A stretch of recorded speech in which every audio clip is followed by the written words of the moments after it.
Assalamualaikum dear students, I hope you are all fine and doing great. Our today's topic of discussion is treatment of kidney failure. बच्चे last time जो हमने video discuss की थी हमने kidney failure की बात की थी। हमने बताया था जब आपकी किडनी या गुर्दे काम करना छोड़ जाते हैं तो उसे हम किडनी फेलियर कहते हैं। क्लियर। अब जब किडनी फेलियर हो जाता है तब definitely will go towards the treatment. हम इलाज की तरफ जाएंगे, ट्रीटमेंट की तरफ जाएंगे। अब उसमें क्या होता है, इनिशियली तो हम जाते हैं डायलिसिस की तरफ। किसकी तरफ जाते हैं? डायलिसिस की तरफ। अब डायलिसिस की भी दो टाइप्स हैं, एक है हीमोडायलिसिस, दूसरा है पेरिटोनियल डायलिसिस। क्लियर। अब ये क्या डिफरेंस है, कैसे है, किस तरह इसको देख लेते हैं अभी।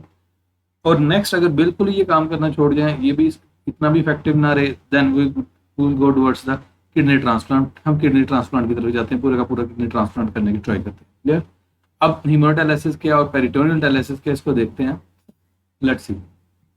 डायलिसिस ऐसा इलाज है जिसमें डायलिसिस फ्लूइड, एक स्पेसिफिक फ्लूइड होता है जिसे हम डायलिसिस फ्लूइड कहते हैं, इस्तेमाल करके खून में से बेकार मादे निकाल लिए जाते हैं। क्लियर।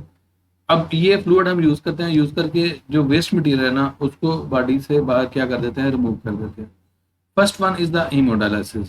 पहला आपका क्या है? हीमोडायलिसिस। अच्छा, हीमोडायलिसिस को डिस्कस करने से पहले मैं आपको थोड़ा सा क्या उसे कहते हैं डायग्रामेटिकली समझा देता हूँ, एक्सप्लेन कर देता हूँ। फिर अल्टीमेटली जब रीड करोगे आपको इजिली आसान हो समझ आ जाएगी। अब ये देखें आपका क्या उसे कहते हैं आर्म है। यहाँ से आपकी ब्लड वेसल से क्या ब्लड बॉडी से निकाला जाता है बाहर। जैसे ये ब्लड बॉडी से बाहर निकाला जाता है, इसको एक मशीन में से गुजारा जाता है, उसे हम कहते हैं डायलिसिस। क्या कहते हैं हम? डायलिसिस। अगर गौर करें ये जो रेड से कलर की ये ट्यूब्स आ रही हैं, ये जहां जहां पे क्या हो सकते हैं रेड कलर में, इन ट्यूब्स में से क्या गुजरा? आपका ब्लड गुजरा है। और दूसरी तरफ ये एक कंटेनर नजर आ रहा होगा, इस कंटेनर के अंदर एक फ्लूइड होता है जिसे हम कहते हैं डायलिसिस। उसके अंदर एक फ्लूइड होता है that is called as the dialysis fluid. अच्छा, अब ये डायलिसिस फ्लूइड भी यहाँ पे डाला जाता है। अब होता पता क्या है, जिन ट्यूब्स में से आपका ब्लड गुजर रहा है उनकी सराउंडिंग में आपका होता है ये डायलिसिस फ्लूइड। और इन ट्यूब्स की जो मेम्ब्रेन होती है वो होती है सेमी परमिएबल। अब होता क्या है, आपके ब्लड में से बहुत सारा जो वेस्ट मटेरियल है या नाइट्रोजन वेस्ट है वो आपके ब्लड से निकल के कहाँ पे चला जाता है? डायलिसिस फ्लूइड में चला जाता है। और उसके बाद ये ब्लड दोबारा आपकी बॉडी में एंटर कर दिया जाता है। यहाँ पे ये देखिए उसने लिखा है साफ खून वापस। क्लियर। अब यहाँ पे देखें जरा, जिस्म से निकाले जाने वाला खून, ये जो ब्लड बॉडी से ब्लड बाहर आ रहा है इसके अंदर नाइट्रोजन वेस्ट हाई कंटेंट में होगा, हाई कंसंट्रेशन में होगा, वो ज्यादा मकदार में होगा। वो आएगा, इस मशीन में से गुजरेगा, इस मशीन को हम डायलाइजर कह देंगे। इसमें ट्यूब्स के इर्द गिर्द क्या होगा? डायलिसिस फ्लूइड होगा। और उसके जब डायलिसिस फ्लूइड होगा उसके बाद दोबारा फिर जो आपका ब्लड क्लीन हो गया उसको बॉडी के अंदर एंटर कर दिया जाएगा। क्लियर। इसे हम कहते हैं हीमोडायलिसिस। क्लियर।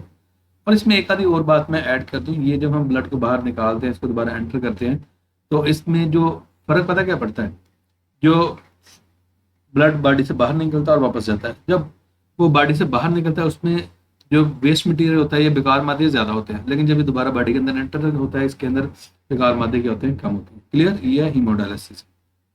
अब इसको देखते हैं हीमोडायलिसिस। इस तरीके में मरीज का खून एक मशीन यानी डायलाइजर में से गुजारा जाता है। इस मशीन को हम क्या नाम देते हैं? डायलाइजर।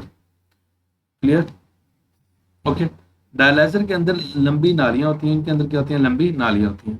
खून इन नालियों के अंदर से गुजरता है और जो ब्लड है इन्हीं नालियों में से पास ऑन करता है, जबकि डायलिसिस फ्लूइड इन नालियों के गिर्द बहता है। यहाँ पे ये देखें जरा, ये जो आपकी ट्यूब नजर आ रही है, ये ट्यूब, ये ट्यूब, ये ट्यूब, ये ट्यूब जो रेड रेड आपको नजर आ रही है, इन ट्यूब्स की सराउंड में क्या होता है? डायलिसिस फ्लूइड होता है। क्लियर।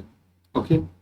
फालतू पानी और बेकार मादे खून से निकल कर डायलिसिस फ्लूइड में आ जाते हैं। अब जारी बात है जो एक्स्ट्रा वाटर है और जो आपका वेस्ट मटेरियल वगैरह वो किस में चला जाएगा?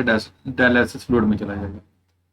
साफ हो चुके खून को दोबारा जिस्म में दाखिल कर दिया जाता है। क्लियर। इसको दोबारा बॉडी के अंदर एंटर कर दिया गया। ये आपका क्या हो गया? हीमोडायलिसिस।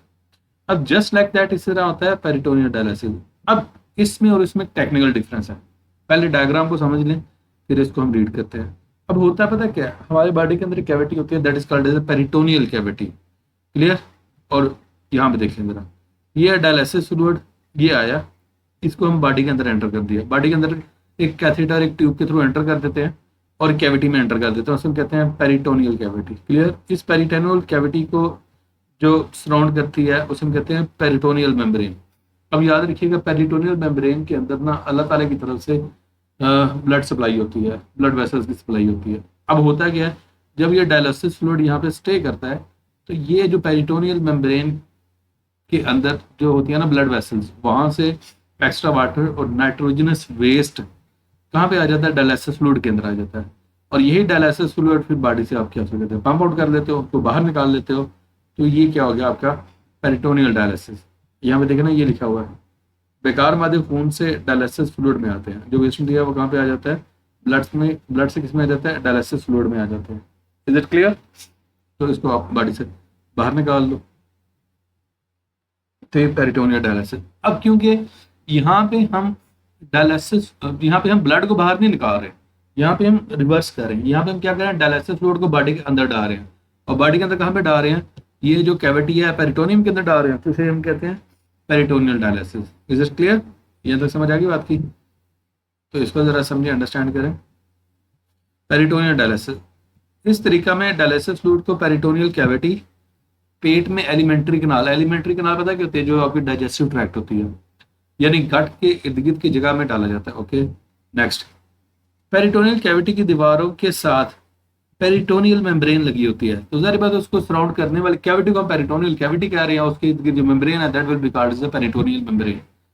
ओके, पेरिटोनियल मेम्ब्रेन की ब्लड वेसल्स के खून में बेकार मादे डायलिसिस फ्लूइड में नफूज कर जाते हैं, मीन डिफ्यूज कर जाते हैं।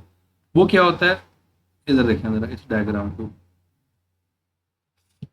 ये मेम्ब्रेन है पेरिटोनियल मेम्ब्रेन। अब यहाँ से ये कहाँ पे आ जाएंगे, डायलिसिस फ्लूइड में आ जाएंगे। अब जब ये डायलिसिस फ्लूइड में आ जाएंगे तो डायलिसिस फ्लूइड को बॉडी से बाहर। अब आपका क्वेश्चन ये आ रहा होगा, ये सोच रहे होंगे कि सर ये डायलिसिस फ्लूइड फ्रेश है, ये यूज डायलिसिस फ्लूइड है, यहाँ से सेपरेट ट्यूब है, यहाँ से सेपरेट ट्यूब है, लेकिन यहाँ तो कंबाइंड ट्यूब है, तो ये तो मिक्स नहीं हो जाएगा। नहीं, ऐसा नहीं होता। पहले हम डायलिसिस फ्लूइड को एंटर करते हैं, ये वन वे मूवमेंट होती है। जब एंटर कर दिया बस ठीक है, बात खत्म। फिर ये सर्टेन टाइम के लिए यहाँ पे रहेगा आपकी पेरिटोनियल कैविटी में, फिर इसको बाहर निकालते हैं। क्लियर? तो ये दोनों की मूवमेंट एट सेम टाइम नहीं हो रही होती। ओके, अब इसको रीड कर लेते हैं। कुछ देर बाद, यहाँ पे तो गौर करें जो पॉइंट है, कुछ देर बाद डायलिसिस फ्लूइड को बाहर निकाल लेते हैं। मीन वो सेम टाइम पे नहीं, साथ साथ एंटर कर रहे होंगे, साथ साथ बाहर निकाल रहे होंगे, दिस इज नॉट पॉसिबल। हम पहले डायलिसिस फ्लूइड को बॉडी के अंदर एंटर कर देते हैं, वहाँ पे इसको स्टे करवाते हैं, और सर्टेन टाइम के बाद डायलिसिस फ्लूइड को बॉडी से बाहर निकाल दिया जाता है। Is it clear? Okay next, kidney transplant. अगर आपका किडनी बिल्कुल ही प्रॉपर काम नहीं करे, और याद रखना ये जो होता है ना डायलिसिस, ये एक तो पेनफुल प्रोसेस है और दूसरा एक्सपेंसिव प्रोसेस है, आपको बार बार डायलिसिस करवाना पड़ता है। तो इससे बेहतर होता है कि आप क्या कर लो, ये किडनी ट्रांसप्लांट। अब किडनी ट्रांसप्लांट क्या है, कैसे है, किस तरह देखते हैं। किडनी फेलियर के जदीद इलाज किडनी ट्रांसप्लांट है, इसको हम किडनी ट्रांसप्लांट की तरफ जाते हैं। इस इलाज में मरीज के जिस्म में नकारा गुर्दे के साथ डोनर का सेहतमंद गुर्दा भी लगा दिया। अच्छा, एक बात याद रखना, समटाइम स्टूडेंट का क्वेश्चन ही आ जाता है कि सर अब जो किडनी ट्रांसप्लांट करते हैं तो क्या हम पहले वाला किडनी रिमूव करके क्या हो सकता है उस जगह नया किडनी लगाते हैं, या एक ऐड कर देते हैं। होता है पता क्या, जो आपकी किडनी क्या हो सकता है काम नहीं ना कर रहे, अगर तो उनमें इन्फेक्शन नहीं है और अगर वो प्रॉब्लम काज नहीं कर रहे, तो किडनी हम रहने देते हैं, तो हम एक और किडनी अटैच कर देते हैं, लगा देते हैं फेमोरल आर्टरी वगैरह के साथ, तो हम ऐड कर देते हैं। क्लियर? तो ये याद रखिएगा। यहाँ पे देखें ना, जरा बातें गौर करें। इस इलाज में मरीज के जिस्म में नकारा गुर्दे के साथ, अब देखो उसने ये नहीं कहा कि हम निकाल रहे हैं, उसने कहा के साथ डोनर का सेहतमंद गुर्दा भी लगा दिया जाता है। अच्छा, ऐसा नहीं होता कि हमको अभी क्या उसे कहते हैं किडनी पकड़ के पहले हम क्या उसे ब्लड टेस्ट करते हैं, टिश्यू मैच करते हैं, ईच एंड एवरीथिंग सारा क्या उसे कंपेटिबिलिटी देख के फिर हम किडनी ट्रांसप्लांट करते हैं। गुर्दा अतिया करने वाला कोई मरहूम भी हो सकता है, मीन जिसकी रिसेंटली डेथ हुई है वो भी हो सकता है, और क्या हो सकते हैं लिविंग पर्सन भी हो सकता है, जिंदा भी हो सकता है। जिंदा डोनर मरीज का रिश्तेदार भी हो सकता है, वो उसका रिलेटिव भी हो सकता है और नहीं भी। क्लियर?